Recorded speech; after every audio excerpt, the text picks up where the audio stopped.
simplemente por temor, ¿no?, a contagiarse, y otro porque la emergencia sanitaria daba varias recomendaciones, dentro de ellas evitar aglomeraciones. Es lógico pensar en el ciudadano común y corriente o de a pie, ¿no?, pensar que los establecimientos de salud, ¿quiénes iban? Bueno, todos los pacientes que supuestamente o sospechosamente tenían síntomas de problemas respiratorios, y dentro de ellos básicamente el COVID-19. Eso ha pasado en diciembre 19, 20, 21, 22, prácticamente 3 años. Prácticamente 3 años que no nos hemos visto. 3 años que han estado haciendo prácticamente sus asignaturas en forma virtual. 3 años de sobredemanda de población por patologías respiratorias a los establecimientos de salud y también hospitales, ¿no?, cuyo análisis estadístico ha ido disminuyendo, ¿no?, desde que se inicia la pandemia hasta el día de hoy, en una curva o una pendiente totalmente descendente, porque en la actualidad ya no tenemos casos COVID muy graves ni graves, ¿no?, y la frecuencia también ha disminuido. Si ustedes revisan en internet, van a ver las páginas de la Dirección Regional de Salud de Tacna, ya casi ya no hay casos, ¿no?, 2 casitos, 3 casos por día que se presentan, ¿no?, y la tasa de mortalidad ya es casi 0. Probablemente si hay algún paciente que fallece, debe tener alguna comorbilidad, por lo menos pensamos eso nosotros, por la frecuencia, más no porque la enfermedad en sí, o propiamente dicha, desencadena pues mortalidad alta. O sea que la tasa de mortalidad es baja, la tasa de incidencia es baja, no existe tasa de prevalencia, porque son enfermedades agudas, ¿no? Entonces todo eso ha cambiado el comportamiento ahora en los establecimientos de salud. Entonces, hoy en día hablamos de que ya se ha invertido la demanda. Pocos pacientes acuden por problemas respiratorios, y más es la recuperación de otros pacientes con otras comorbilidades, con otras patologías, que frecuentemente acudían a los establecimientos de salud de primer nivel, ¿no?, y se está retomando nuevamente la regularidad, no normalidad, sino la regularidad en la atención versus demanda de pacientes. ¿Listo?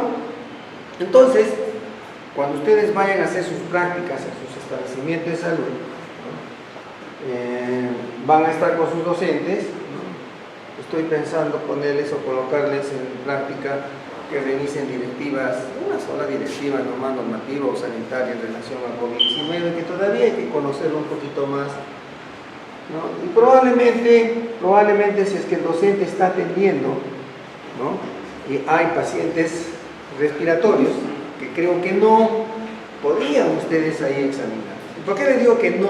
Que prácticamente probablemente no, porque la gran mayoría de sus profesores trabajan en áreas no COVID, y en los establecimientos, como es de conocimiento también de ustedes, existen 2 tipos de corredores de atención: área COVID, área no COVID, y todavía permanece esa división de atención de demanda por medidas de bioseguridad, a pesar de que les estoy diciendo que ya casi no hay casos COVID, pero no hay que bajar la guardia.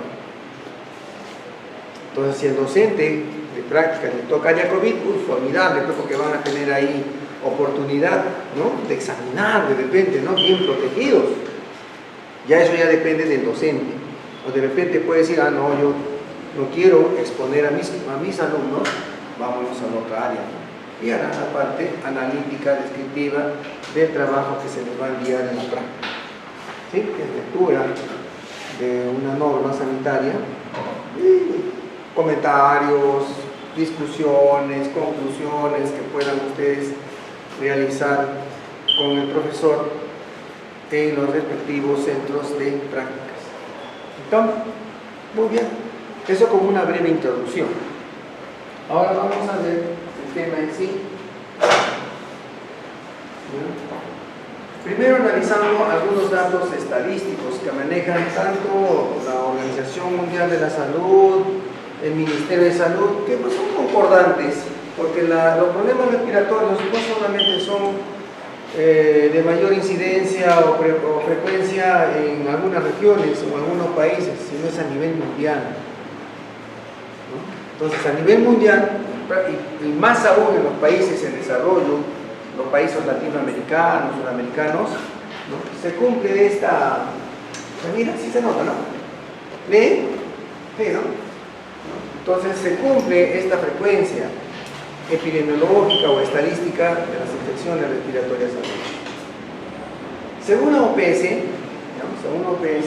considera, en base a estudios generados, datos estadísticos, que en los niños menores de 1 año, que es donde más frecuencia hay problemas respiratorios, ocupan o consideradas las 3 primeras causas de muerte. O sea, están en 1, 2 o 3 en menores de 1 año.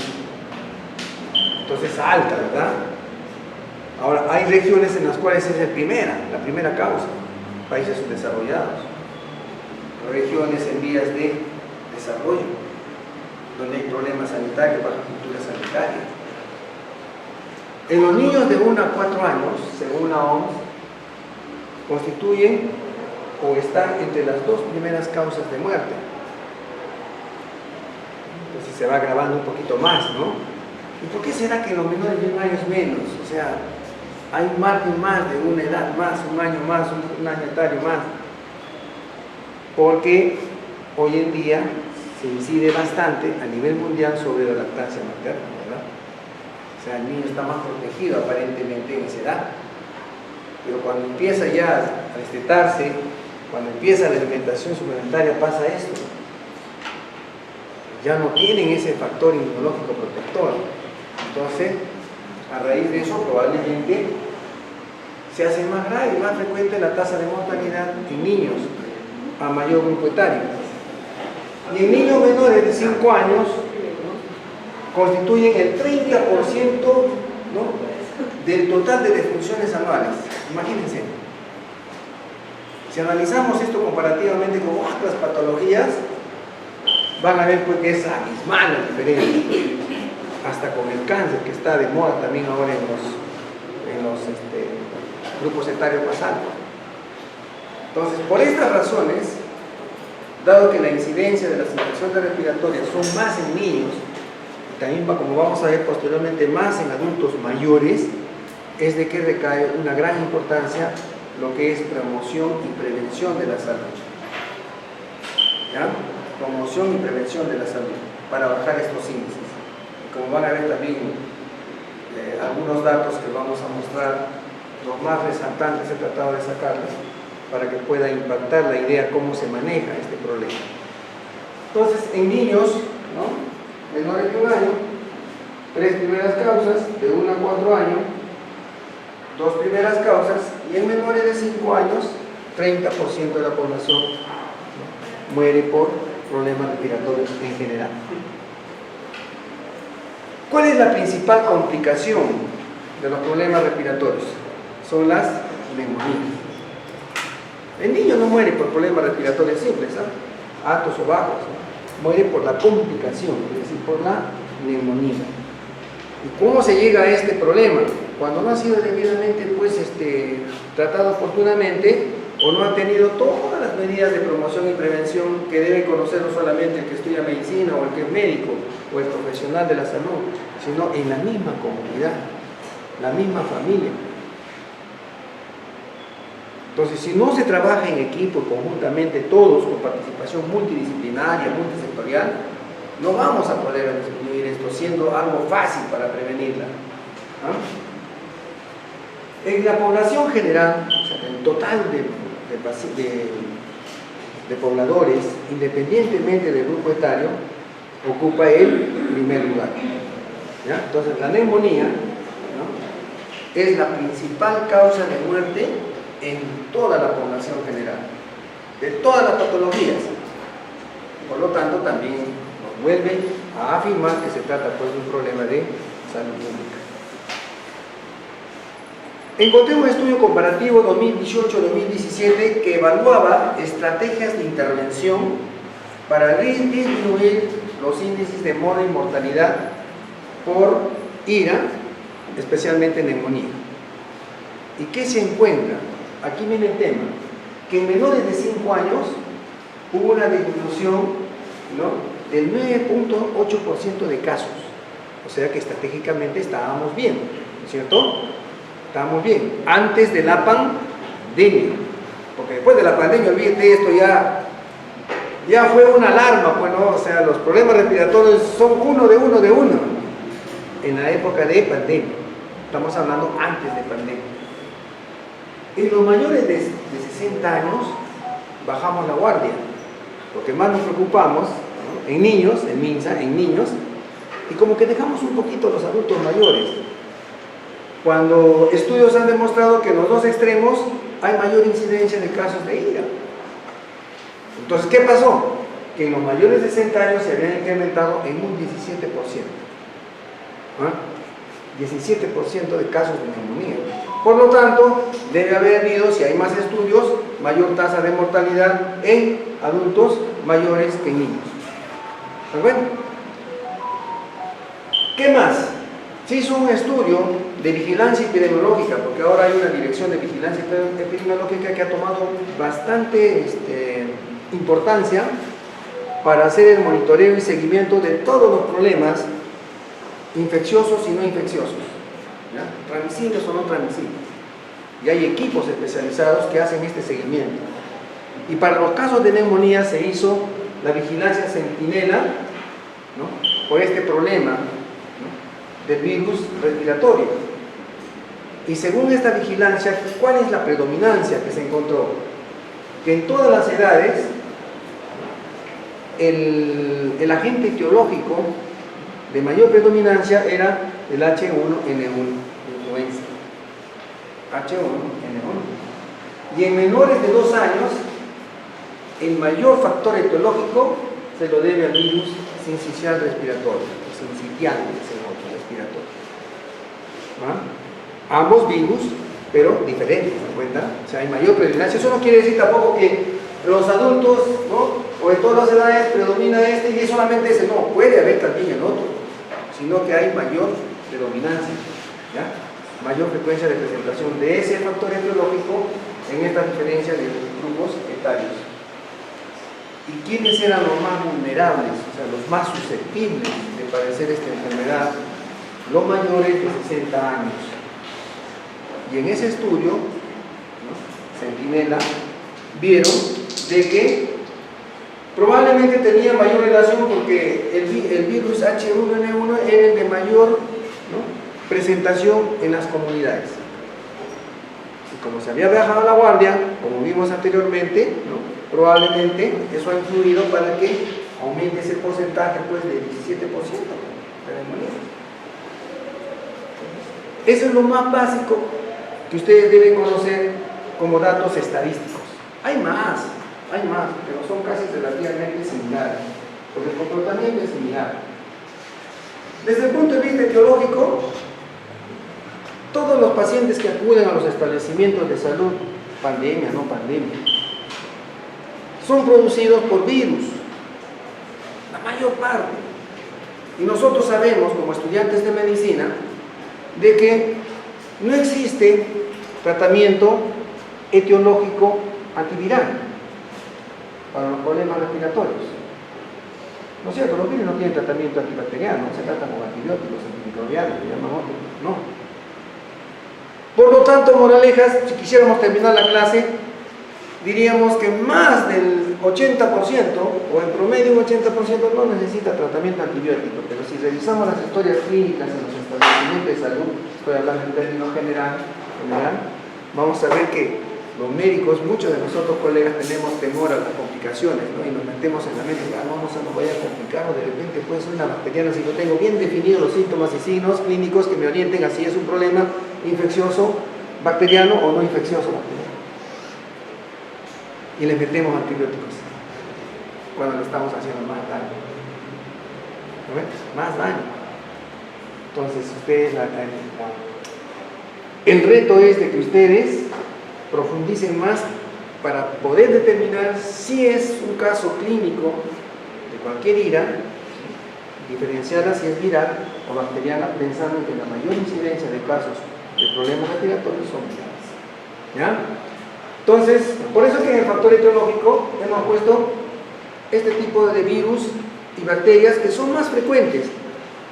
Hay un montón, ¿no es cierto? Empezando por los estreptococos, los estafilococos y todo lo demás, que pueden también originar problemas respiratorios, infecciosos, pero los más comunes, dada esa incidencia, estos estudios que tenemos, ¿no? Está pues el virus sincitial respiratorio, ¿no? Que es causante de la mayor parte de problemas respiratorios, ¿no? Tanto del tracto respiratorio alto como del tracto respiratorio bajo. Tenemos a la bacteria de Haemophilus influenza, que es a la que generalmente le atacamos cuando estamos con antibióticos, y tenemos el virus de parainfluenza, que es estacional, ¿no? Más que todo durante los meses de invierno, pero todos ellos pueden estar concomitantemente actuando en cualquier época e intervenir en cualquier parte del tracto respiratorio y a cualquier grupo etario. ¿Listo? Muy bien, jóvenes. Estoy dándoles lo más sencillo que he podido sacarles. El primer nivel es así. El primer nivel es prevención y promoción. Para mí, como se utiliza, yo pongo más por ahí. La parte clínica la van a ver ustedes en latín. Muy bien. Entonces, para una clasificación fácil, para el médico, ¿no? Cuando sale, termina su carrera y se va a hacer sus serums, es básico que conozcan esto, porque ahí van a tratar eso. Allá en la parte rural, cuando hagan sus serums, van a marginal de salud, no van a tener pues laboratorio, no van a tener equipos sofisticados para poder determinar, a ver qué problema hay. No, de repente se van a ir ahí, van a tratar los problemas como síndromes, conjunto de síntomas y signos que me orientan a un diagnóstico general. Entonces, los problemas respiratorios, cerramos los ojitos y nos imaginamos el cuerpo humano. Se dividen en infecciones del tracto respiratorio superior, ¿no? Y del tracto respiratorio inferior. Del tracto superior, ¿quiénes están? Los problemas de resfriado común, que son los más frecuentes. Están las faringitis, por ubicación nomás aquí, faringitis, están las amigdalitis, están las otitis, las sinusitis, las laringitis, las epiglotitis. Cada itis, dependiendo de la inflamación del órgano, ¿cierto? Fácil, pues. Si yo tengo congestión nasal, ¿me voy a pensar en qué? ¿En que hay problema bronquial? No, pues, es un resfriado. Una rinofaringitis aguda, ya en la boquita, para inflamar la gargantita, el orofaringe. Y listo, se acabó, no me hago problemas. Si el niño viene o la mamá refiere o el adulto viene y me duele los oídos, pues puede ser ya de antemano. Si me duele y ¿qué le digo? Y tengo sensación febril, se trata de un problema pues del oído. ¿Cómo se llama eso? Otitis, pues, acabó. Bueno, no me voy a ir a buscar otras cosas que no son directamente las que me refiere el paciente. Por eso les digo síntomas y signos, síndromes. ¿Qué más? Sinusitis, senos paranasales. Laringitis, pues veo la laringe, pues está disfónico el paciente, oye, ¿cómo está? Disfónico, ya, pues laringe. ¿Para qué más el problema? ¿Se encuentra? Y las epiglotitis. Y si nos bajamos ya al tracto respiratorio inferior, ya estaríamos hablando de problemas de los bronquios, ¿sí? Ya a nivel pulmonar, hablamos de la propia específicamente, hablando de la neumonía, que ya deben estar afectándose los alveolos pulmonares, se ya está agarrando ya parénquima pulmonar, ¿no? Podemos hablar de problemas crónicos como el asma bronquial, un paciente que viene con estridor, se le sirve el pecho, dificultad para respirar, qué sé yo, fácil para diagnosticar también, no tiene a veces ni fiebre, ¿no? El paciente nos orienta al tipo de diagnóstico. Y el síndrome de obstrucción bronquial, con las famosas EPOC, ¿no? La enfermedad obstructiva crónica pulmonar. ¿Listo? Entonces, eso es todo. Eso es todo lo que es IRAS, desde el punto de vista de patología, de enfermedades. ¿Listo? ¿Cuáles son los principales síntomas? Si estamos hablando de tema respiratorio, ¿no? Obviamente que lo principal que va a llamar la atención y que casi todos los que tienen problemas de tracto respiratorio va a ser tos. Y en el momento que el paciente me dice tengo tos, ya pues ya tengo que orientar mi diagnóstico, ¿no es cierto? Y voy a ir investigando qué otras cositas más hay para focalizarlo. ¿Por qué la tos? Para la tos es igual que la diarrea, ¿no es cierto? Es un acto reflejo normal del organismo, de ese órgano que le está diciendo estoy mal, me estoy defendiendo. Esa es la tos. Por eso que ya no se utilizan oxígenos para la tos. ¿Saben, no es cierto? Ya no. Antes, ¿qué hacíamos, Pedro? Niño tenía tos, antes que se sepa todo esto, ¿no? Estamos hablando de décadas pasadas también, ¿no? ¡Bam! Tratábamos de sedar la tos y el paciente dice, ¡bravo! ¡Qué bien! Me ha curado, mi médico me ha curado. No, olvídense. ¿Qué tal si es una bronquitis? ¿Qué estamos haciendo? Estamos impidiendo que esas secreciones que se forman, que están contaminadas, se queden en el organismo y se hacen más crónicas. O sea, en lugar de ayudarlo, lo estamos agravando el cuadro probablemente. Entonces, la tos es algo que tiene el paciente que le dice, ¿sabe qué? Estoy mal y mi organismo se está defendiendo. Dame algo más para ayudarlo, ¿no? Un expectorante, pues, o líquidos suficientes, ¿no? Para poder purificar más las secreciones y que puedan salir a través de la expectoración con la tos. Entonces, uno de los principales síntomas es la tos. ¿Qué más les va a decir los niños o los adultos, ¿no? Secreción nasal, ¿no? La famosa rinorrea, la famosa chis, ¿no? Tupidez nasal, ¿no? Congestión nasal, dolor de garganta, ya cuando ya está avanzando más el proceso, ya estamos aquí, dolor de oídos, si fuese pues un problema inflamatorio de rinotitis, ¿no? La disfonía, que está más pegada a la faringitis, pero más pegada a la laringitis, la respiración ruidosa, ya estamos hablando de problemas bronquiales, y finalmente, si no el paciente se mejora, empiezan ya las complicaciones, los signos relativamente de alarma, que también vamos a ver después, que es la dificultad respiratoria. Cuando el cuadro es grave, ya pues ni cuenta que darle, ¿no? Frecuencia respiratoria aumentada, ¿no es cierto? Dificultad para respirar, hasta a veces van a encontrar pacientes niños generalmente con problemas cianóticos por falta de oxigenación, dificultad respiratoria grave. ¿Listo? Entonces son los principales síntomas y signos de los problemas respiratorios. ¿Cómo vamos a evaluar en el primer nivel de atención de estos pacientes? Primero, una evaluación clínica y clasificarlos. ¿Sí? Anamnesis, ¿no es cierto? Semiología, ¿sí? Y lo clasificamos, alto o bajo. Listo, así es simple, alto o bajo. Problema respiratorio alto, problema respiratorio bajo. Y de entre esos dos, nosotros vamos a dilucidar qué tipo de problema o patología tiene el paciente. Importantísimo que conozcamos los signos de alarma como médicos. Paciente que tenga cianosis, ¿no? Su piel está medio azulada, el color de la piel está medio azulada, por falta de oxigenación. Eso ya pues, es un signo de alarma, ¿no? Acá ya no es un problema simple.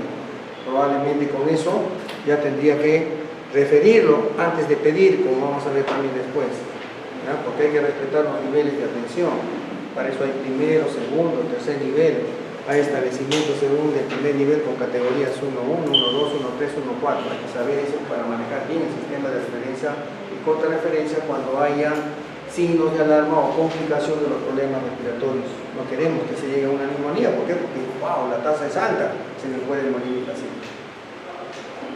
Estridor general, laringio bronquial, respiración superficial, ya no hay parénquima pulmonar, ya los alveolos están congestionándose demasiado, y finalmente la dificultad respiratoria. En estos casos, ¿no? En niños, por ejemplo, en niños está establecido ya un protocolo de atención. ¿Cuál es el signo de neumonía en niños?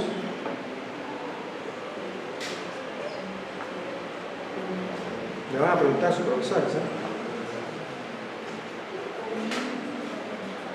Así como cuando hay deshidratación, hay signo del pliegue. ¿Cómo se llama cuando el niño respira y se le une la aleteo nasal? Es acá. ¿Cómo se llama?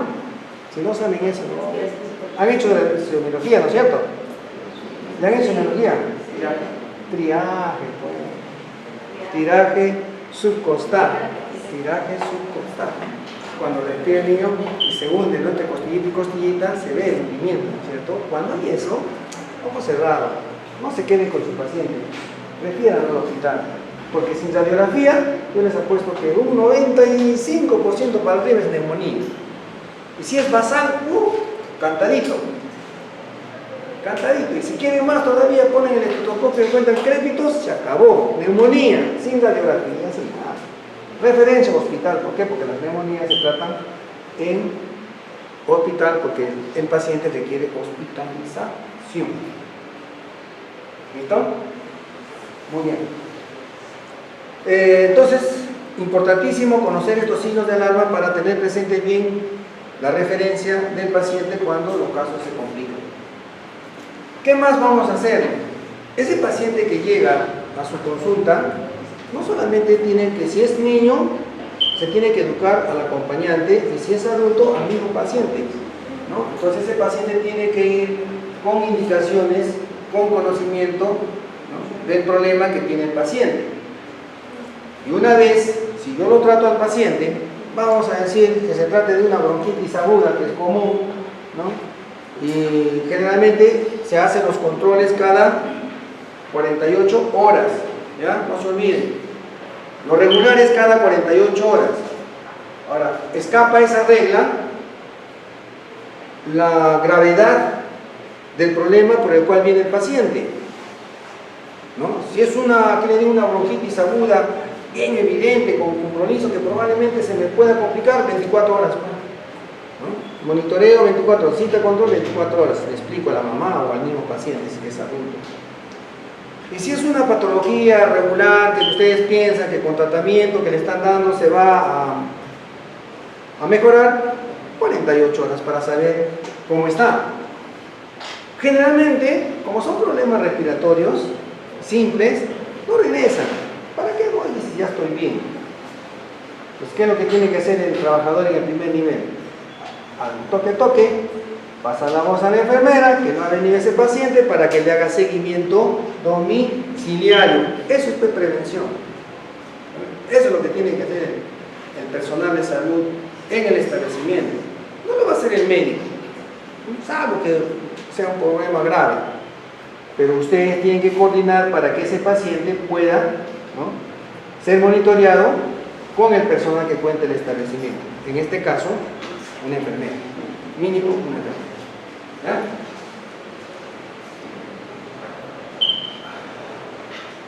Existen los factores de riesgo, están orientados a determinar por factores, ¿no?, de indicadores. Existen, por ejemplo, los factores de riesgo ambientales. Y en los factores de riesgo ambientales, ¿no?, están varios. Está primero la contaminación ambiental, dentro y fuera del hogar. Es lógico pensar que si yo respiro, ¿no?, oxígeno puro, voy a tener mayor predisposición a oxigenar mis órganos. Pero si yo vivo en un área contaminada, vamos a decir, los que trabajan, por ejemplo, en las minas, en los campos, y no usan las medidas de protección, sus mascarillas adecuadamente, estarán más expuestos a tener problemas respiratorios, ¿cierto?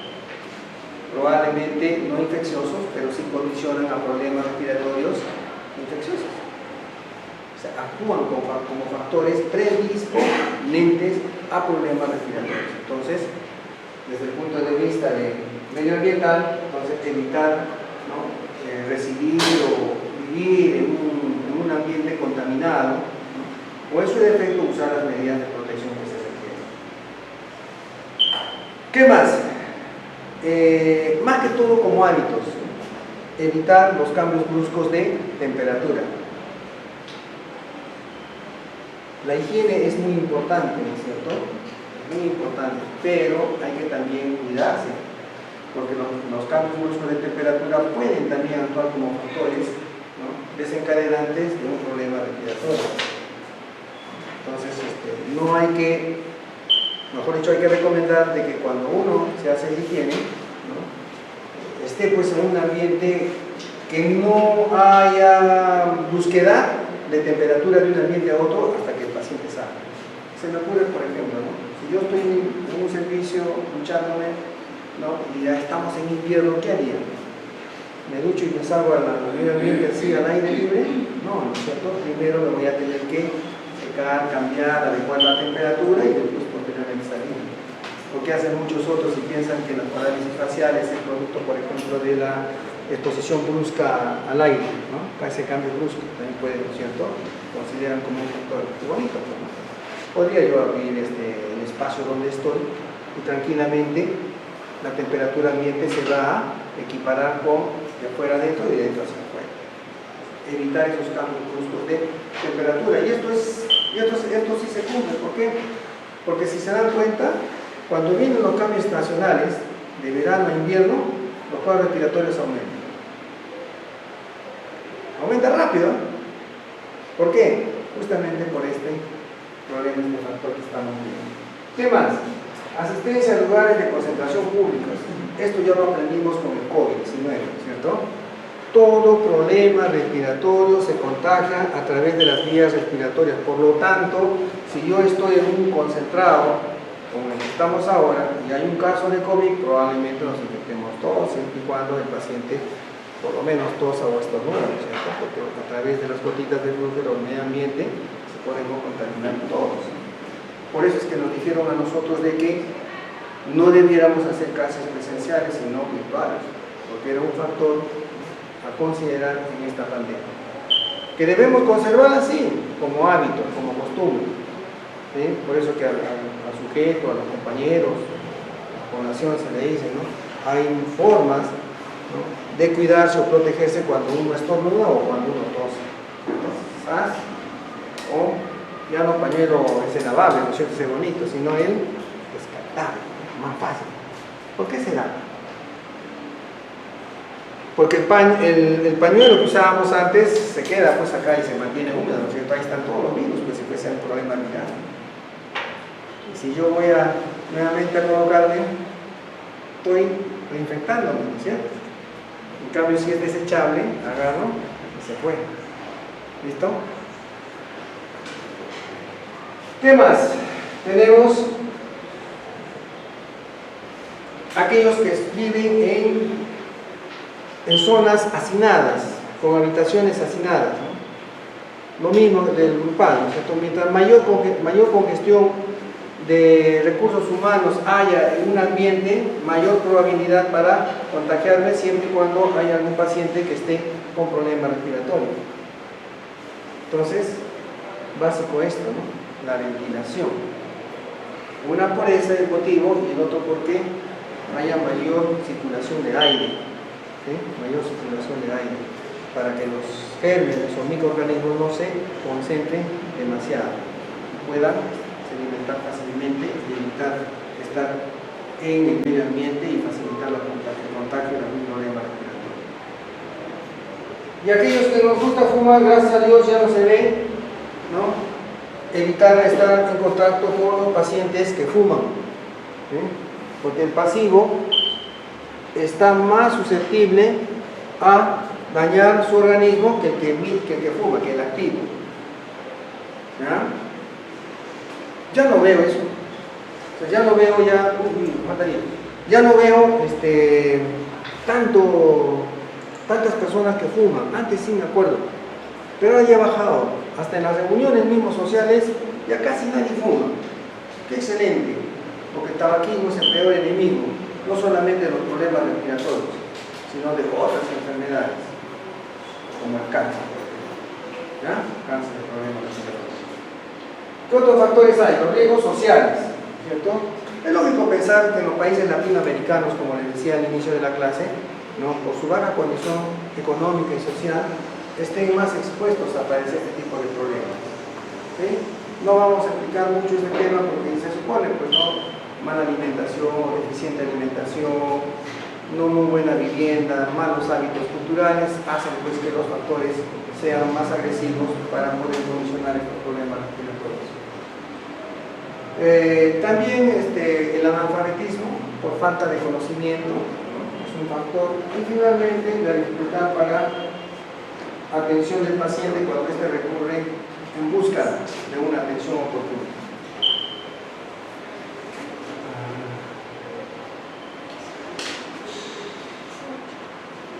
Aparte de los factores sociales, tenemos los factores individuales, o sea, propios de la persona. En estos factores tenemos, por ejemplo, todo niño con bajo peso al nacer prematuro, ¿no? Generalmente tiene mayor tendencia a producir problemas. ¿Por qué? Porque en los niños con bajo peso al nacer o prematuros no hay una madurez, ¿cierto?, del tracto respiratorio. ¿Sí? Entonces, como no ha habido una buena madurez del tracto respiratorio, vamos a decir básicamente del tracto pulmonar, ¿no?, a nivel de alveolos pulmonares, ¿no?, entonces puede actuar como un factor agravante de los problemas cuando se presentan.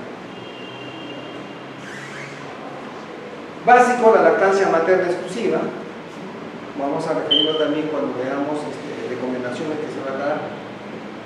Desnutrición moderado grave, bajas defensas, mayor probabilidad de enfermarse, aquellos pacientes con infecciones y deficiencia de vitaminas, básicamente la vitamina K.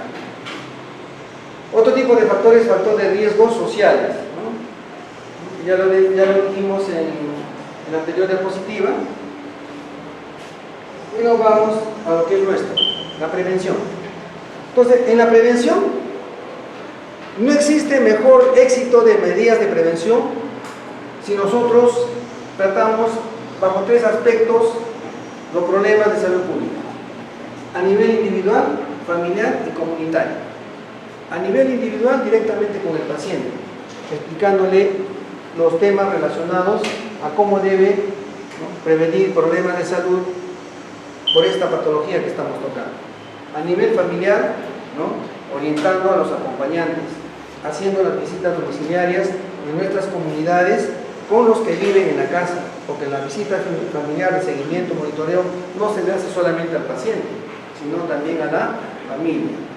A eso le llamamos nosotros atención integral de salud, a través de paquetes de atención integral de salud.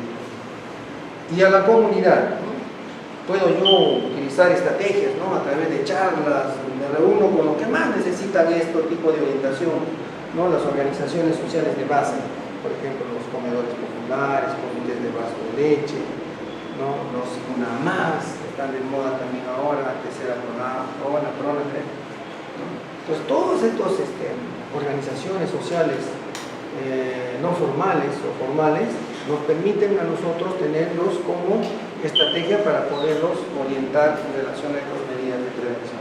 Entonces, entonces no se olviden que la prevención se hace a nivel individual, familiar y comunitario.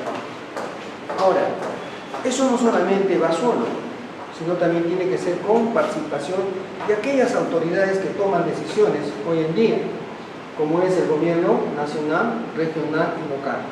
Estoy hablando de, así, si hablamos de cabezas, presidente, gobernadores y alcaldes. Lo que estamos pasando ahorita, por ejemplo, no hay agua, ¿sí? Todos sabemos que no hay agua, ¿cierto? Solo hay en algunas zonas. Pues, ¿quiénes tienen que intervenir ahí?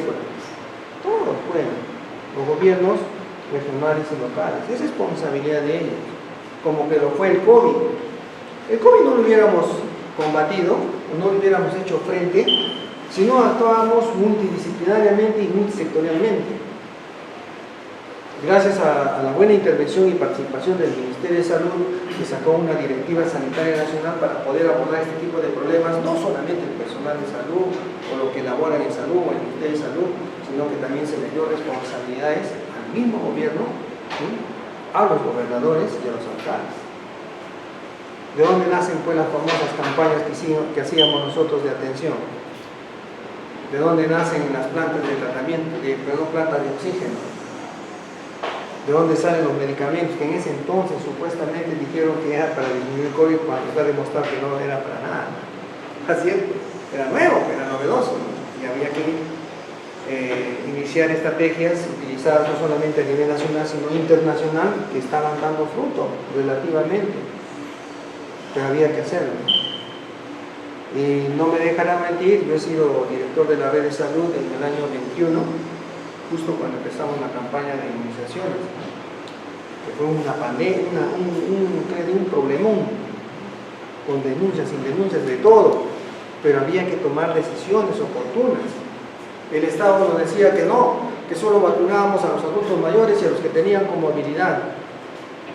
Nosotros nos reuníamos acá con el gobernador, con el director de la direza. Como yo tenía la responsabilidad de todos los establecimientos, tuvimos que tomar la decisión de ¿qué? De bajar el dato, si teníamos vacunas. Pero el Estado le dice que no, que entró Contraloría, no creo, Contraloría denunció, arranca. Que con qué autorización habíamos vacunado y si pasaba algo, ese era el problema. Pero en ese momento usted tiene que tomar la decisión. ¿Qué es más importante? ¿Salvar vidas o respetar una norma? Eso le decíamos a nosotros a la Fiscalía Lima, ¿no? O sea, ¿cuál es lo más importante? O sea, teníamos vacunas que se iban a perder las vacunas, o sabiendo que era una de las medidas de prevención para que los pacientes no se enfermen o no mueran, las vamos a tener almacenadas. Para nosotros era más error sanitario hacer eso, o sea, respetar sus normas, que vacunar. Por eso es que están en el 21, tenemos, gracias a Dios y a la buena voluntad de todas las autoridades que le pusimos, tenemos felicitaciones a nivel nacional.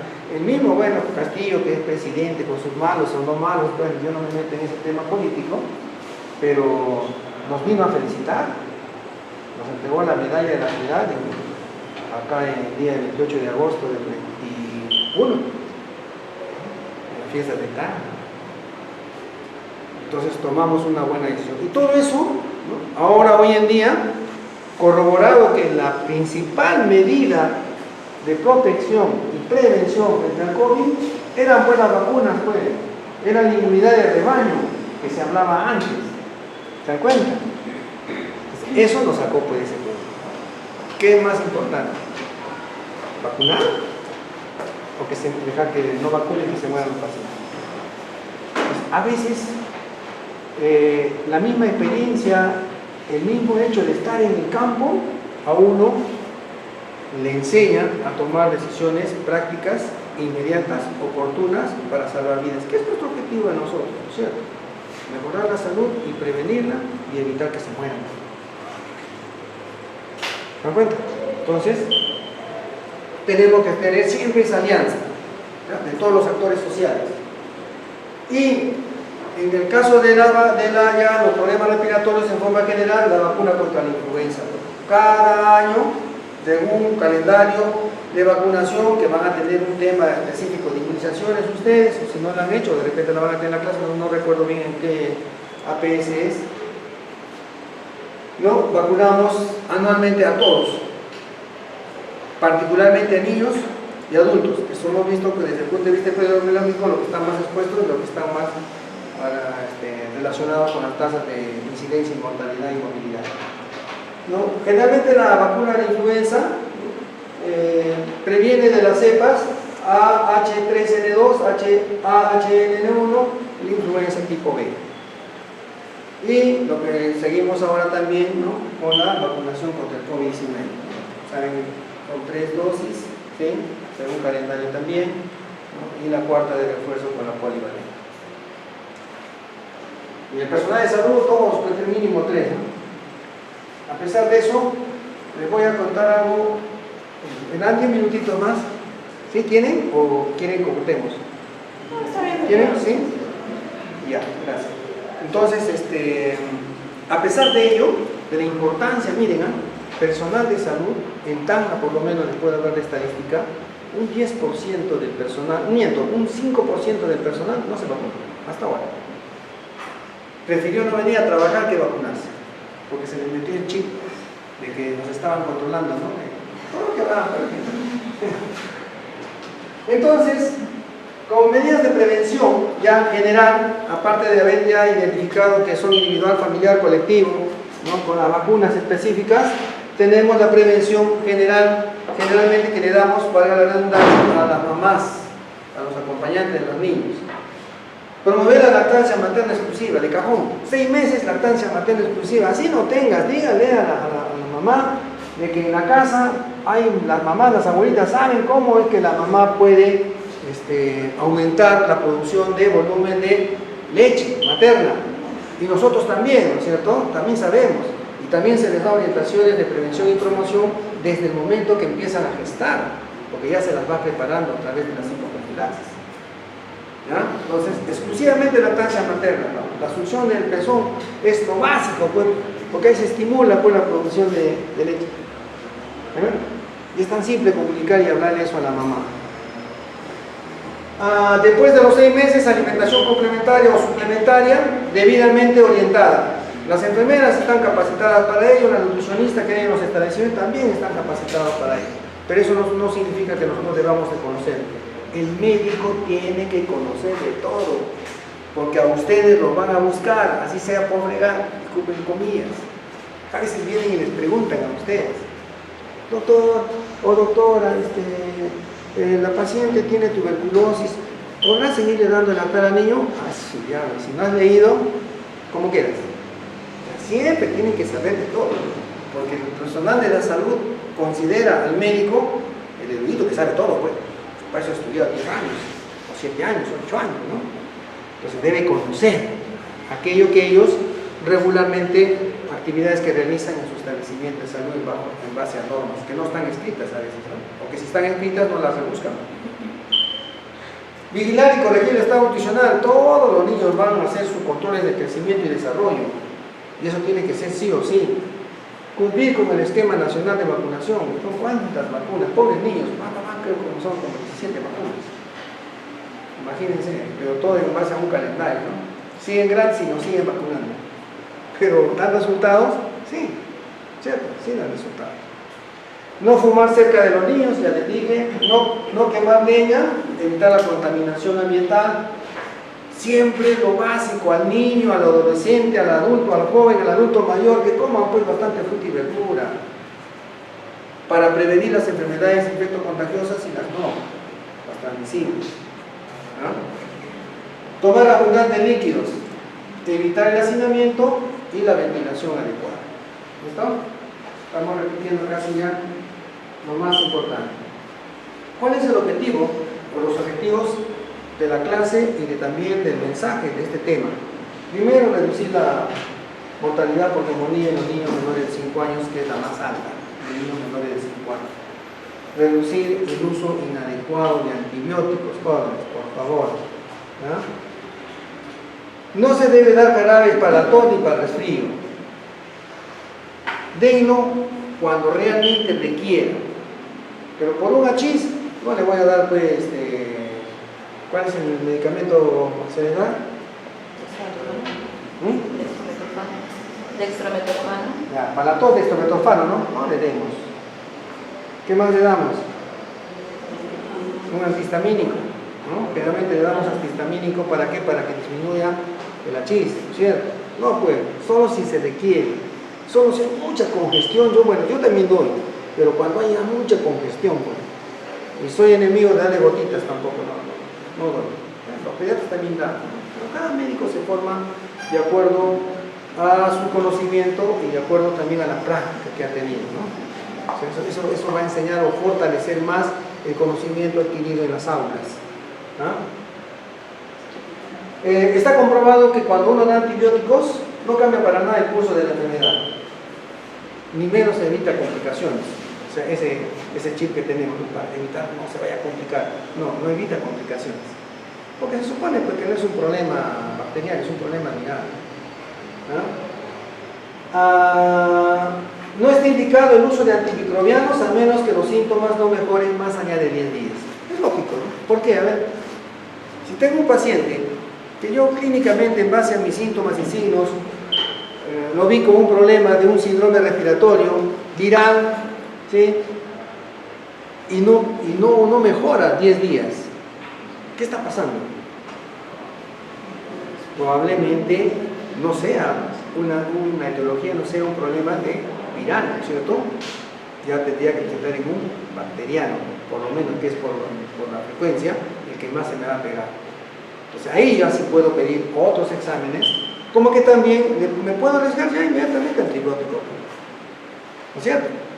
Si no tengo laboratorio, no tengo nada, estoy por ejemplo en Ilabaya, en el Alto Perú, ¿qué voy a hacer? Tengo que darle, ahí sí tengo que darle. Reducir la incidencia de casos graves de infección de las vías respiratorias inferiores. Básicamente hemos dicho neumonías. Entonces, a colación de todo lo que ha hecho el Ministerio de Salud, la Organización Mundial de la Salud también plantea las mismas estrategias, ¿no? Cumplir con el calendario de inmunizaciones, ¿no? Incidir bastante en lo que es medidas de prevención y promoción sobre factores de riesgo. Hay que hacer un manejo estándar de los casos, llámese viral o bacteriano, y usar racionalmente el antibiótico cuando realmente ustedes piensen que lo deben usar. En los niños existe también estandarizado los procesos para poderlos tratar o hacerle seguimiento. Primero, hay que identificar los signos del alarma, que ya también lo hemos revisado en la anterior diapositiva. Identificar signos que indican tratamiento con antibióticos. Ahí vamos ahí los quiero ver, ¿no? Los que les gusta tratar problemas respiratorios, por ejemplo, lo que van a ser neumólogos, ¿no? Para poder diferenciar. No es fácil la diferenciación sintomatológica o clínica de un problema respiratorio bacteriano de un viral en un primer momento. Ahora, hay gérmenes o microorganismos que sí son fácilmente distinguibles, por ejemplo los cocos, ¿no? Los gram positivos, esos que producen pus, ¿no es cierto? Pues es fácil, cuando uno ve la gargantita y ve ya plaquitas de pus, ya, caballero, pues coco primero, y segundo ya el estafilo, que puede estar también por ahí. ¿Ahí qué le doy? ¿Le doy antibiótico? De cajón, ¿no es cierto? De cajón, así de simple, ya no hay más. Usted tiene que dar antibiótico así o así, porque ya no es viral. Los virus no producen secreción purulenta. Así como ellos, ustedes tienen que saber diferenciar qué otros síntomas podrían orientarlos para que pueda, desde el punto de vista etiológico, dar un tratamiento antimicrobiano. Reducir lo mismo el uso innecesario de tecnologías de diagnóstico. Las tecnologías no les van a ayudar a nada, salvo siempre y cuando ustedes piensen en un problema de neumonía. Pero como les he dicho ya, la clínica también les dice que es neumonía. El famoso tiraje suportal, frecuencia respiratoria acelerada más de lo normal, ya vayan pensando pues en un problema de neumonía. Medicamentos nocivos, volvemos a reiterar eso, y educar a la madre pues, en el establecimiento y en la casa. Y para hablar de COVID, 5 minutitos, jóvenes, por favor. Solo pasemos un recuerdo nada más, ¿sí? Esta enfermedad, ¿no es cierto? Ya sabemos, es causada por el SARS-CoV, ¿no es cierto? Se presentó los primeros casos en China en el año 2019, el 31 de diciembre, ¿no? Recién se hace reconocimiento a la Organización Mundial de la Salud. El 5 de marzo se presenta el primer caso de COVID en el Perú, del 2020. El 11 de marzo, ¿no? De 2020, la OMS declara en emergencia sanitaria, por lo tanto lo refiere a una pandemia, o sea, ya un problema internacional. Y el día 16 de marzo, a través del decreto Supremo 044/20, se declara la emergencia sanitaria en el Perú, que sigue hasta la fecha. ¿Ya? Porque ya se levantó la emergencia sanitaria, pero más que por problemas, yo pienso, de morbilidad o mortalidad, ¿no? Se hizo más por tema político, económico y social. Ya cuando sean políticos algunos, van a ver cómo se maneja eso. Yo he sido regidor de Tacna 8 años, o sea, conozco toda la parte política también, pues ya sé por dónde viene, porque emergencia sanitaria en estos momentos donde ya usted está viendo la incidencia de tasas de mortalidad y movilidad baja, no puede. Pero hay vacunas, pues. Ojo, hay vacunas que todavía van a llegar. No, tienes que tratar con pinzas, los de arriba tienen que tratar con pinzas los problemas de salud para que puedan garantizar seguir utilizando esos recursos que el Estado ya previó, ¿no? Hacia la comunidad. Que no es malo, sino que llama un poquito la atención, ¿cierto? Llama un poquito la atención. Los síntomas ya los conocen, ¿sí? Desde síntomas respiratorios hasta síntomas generales y de otros órganos, porque está comprobado que el virus del el COVID, ¿no es cierto? No solamente ataca el tema respiratorio, sino tiene otras consecuencias más multiorgánicas. Desde el punto de vista también epidemiológico, estadístico, el 80% que desarrollan síntomas, ¿no?, se recuperan sin necesidad de un tratamiento, llámese hospitalario básicamente. El 15% desarrollan una enfermedad grave y requieren de oxígeno. Y de ese 15% solamente el 5% llegaba a estados críticos. Hoy ya disminuyó bastante, ¿no? Esta estadística es de 2021, ¿ya? Entonces esto ya pasó. ¿Cuáles son las complicaciones? Obviamente los problemas respiratorios.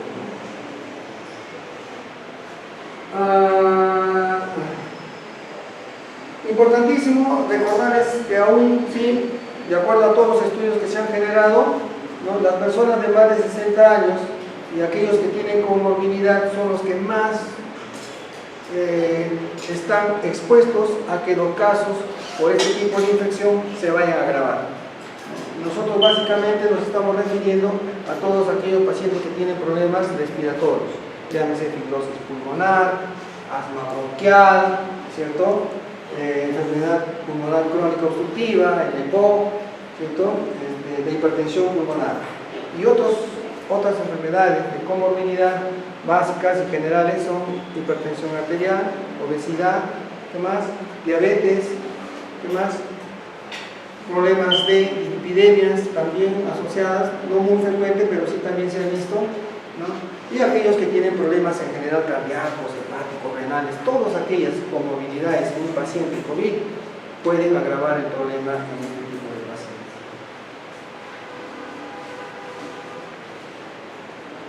Medidas de bioseguridad ya las conocemos, ¿sí? Básicamente que para nosotros las EPPs, ¿no es cierto? Lo que ustedes usan ahora cuando van a hacer sus prácticas. Mascarilla, ¿sí? ¿Qué más? Lavado de manos, ¿qué más? Distanciamiento físico, evitar las aglomeraciones, evitar el contacto de persona a persona, tener las vacunas completas y ser vacunados con la vacuna COVID-19. Finalmente, la foto de ustedes ahí cuando están haciendo sus prácticas. Jóvenes, me van a disculpar que me haya pasado de la hora, pero es un tema muy importante. Así simple, porque así es como debemos hablar los médicos. Con nuestro paciente no vamos a ir a hablar con terminología, ¿qué le digo?, de libro. Al paciente tienen que saberle dirigir, comentar, ¿no?, orientar con sus propias palabras, ¿ya? Con sus propias palabras. A eso le llamamos nosotros la ética.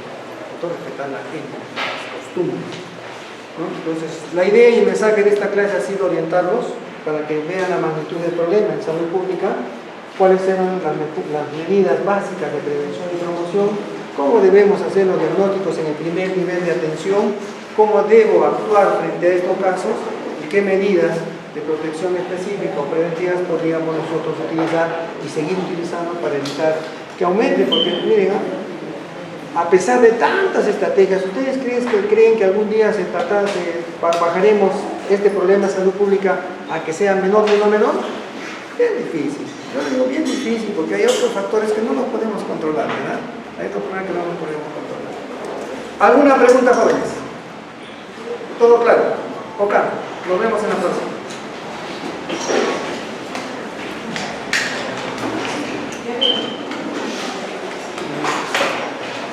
Doctor.